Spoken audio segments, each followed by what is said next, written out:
Para sa bawat tao, hindi mahalaga ang iyong kakayahan o edad o kung ilang taon ka nang nananampalataya sa Diyos.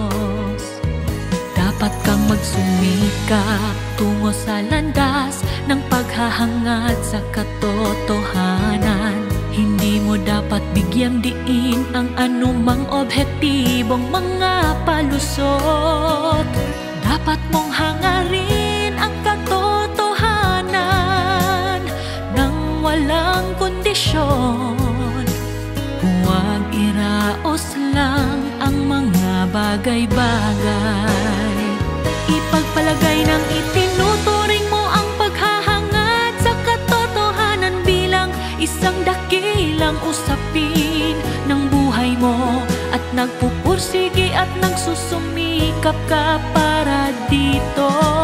At marahil ang mga katotohanang nakamit at nagawa mong maabot ay hindi ang mga inaasam mo.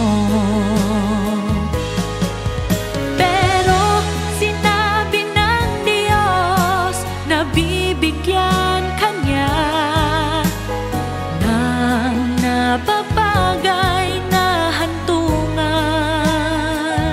Dahil sa saloobin mo ng paghahangad sa katotohanan at sa sinseridad mo, napakaganda niyon.